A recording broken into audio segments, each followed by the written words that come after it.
I used to work for ASI, so it was one of the best jobs I've ever had, actually. It was really fun, and they really looked after us, so thank you, Tim. So I used to watch my dad come home from work in his suit with his briefcase, and inside of his briefcase were always these reams of computer printouts, and I used to look at them. They were fascinating and complex, and I used to think to myself, one day I want to be a businesswoman just like my dad. And I started going to leadership courses like from 9 years old, and so I've done and participated in a bunch of leadership courses. I've had a really varied set of experiences in different countries and industries. I've had a lot of leadership experiences and experiences of leaders. A couple of challenging experiences. For example, I was a CFO for an internet company in Cape Town, South Africa. And the directors were young IT geeks and very, very knowledgeable and energized in regards to IT, but really not much experience anywhere else. These directors were just spending the company into the ground, and on the side also having several affairs with the admin staff. And it was up to me to try and explain to them, try and convince them that, if they wanted an ongoing company, that this had to stop. They wouldn't listen to me. And unfortunately, about 1.5 years after I left, the whole company, which was really substantial, closed business. Another example, I was an auditor for an accounting firm in Cape Town, South Africa. And my boss, drove me one night, drove me to the middle of nowhere, to a strange house where there was a strange man. And the two of them then asked me if I would do the books for their brothel. I didn't. Another example was when I was in the Air Force. I had a commander who would mandate that everyone play basketball. And then he would literally beat up his men and women on the court. He broke an airman's nose, he broke another airman's arm. And so I remember, fortunately I have a foreign accent that's really helped me through my career.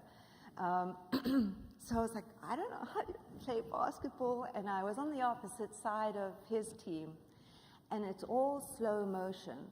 I see this man, he was big man, running towards me, and someone's on the side going, "Pass the ball, Sarah!" Or I think they called me Alan at that point.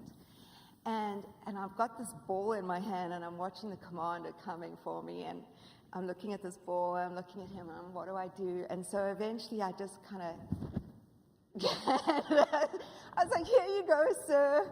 Because I was just like, I'm not going to have a broken nose for this, I'm sorry. I've had real leadership experiences, like I've been involved with major change initiatives across the agencies. I've had to lead large cross-functional teams. I've done hiring and firing decisions. I've even gone to bat for vital legislation for the modernization of procurement. But for me, my greatest leadership challenges have actually been bad leaders. And so through all my courses, all my degrees, even at Air Force Officer Training School, even in my jobs, I've always asked this question: there has to be more to this than just the bottom line. There has to be a deeper, resonating, soul-redeeming reason for all of this. And because I didn't have that answer, I wasn't a complete leader. Because you can't lead others until you can lead yourself.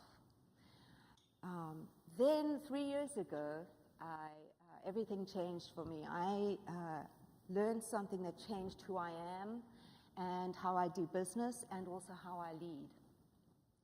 The Chief of Staff, the Governor of Hawaii, said to me one day, "Hey, I want you to meet my good friend, economic advisor, Pono Shim." And I was thinking, okay, what were we going to talk about? Key economic indicators, state revenues, legislative agendas. I was quickly turned around because this very important, very well-respected economic advisor in Honolulu taught me instead of a set of principles, all kind of forming into one word, the word aloha. And you're like, aloha, what? Aloha is hello and goodbye for tourists on vacation in Hawaii. Yes, that's true.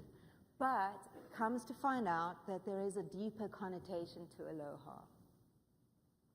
Aloha is akahai, lokahi, olu olu, ha'a ha'a, and aho nui. Aloha is kindness, unity, pleasantness, humility, and patience. It is holding your relationships tenderly without letting them drop. It is allowing confidence to be defined while still maintaining grace. It is leading as a servant and operating in ways that unite. So you might be thinking, what the hell is this? Did I register for some guru new age self-aid conference? No, you didn't, and neither did I. But I can tell you, I can attest, I have seen whole programs affected by this aloha response. And I have myself learned these traits through my own incredible staff, who waited patiently through my thrusts and throws while I took my time to learn this truth. So I ask you to consider the aloha response. What are we trying to do in acquisition? Do we want better relationships with our contractors? How do we create successful contracts? Do we want continuous value in our government? How do we heal hurt egos and allow for treasured, beautiful, creative contracts to blossom? How do we find a place where people are wholly inspired to embrace and effect change for themselves and others? And how do we allow a safe space for innovation and opportunity? All of these questions are answered through the aloha response. And Hawaii has taken it so seriously that they included it in law over 40 years ago. Hawaii Revised Statute 5-7.5, the Aloha Spirit, goes a little bit like this. It is the coordination of mind and heart within each person. In the contemplation and presence of the life force. Aloha means mutual regard and affection and extends warmth and caring without any obligation in return. Aloha is the essence of relationships in which each person is important to every other person for collective existence. Aloha means to hear what is not said, to see what cannot be seen, and to know the unknowable. In working out,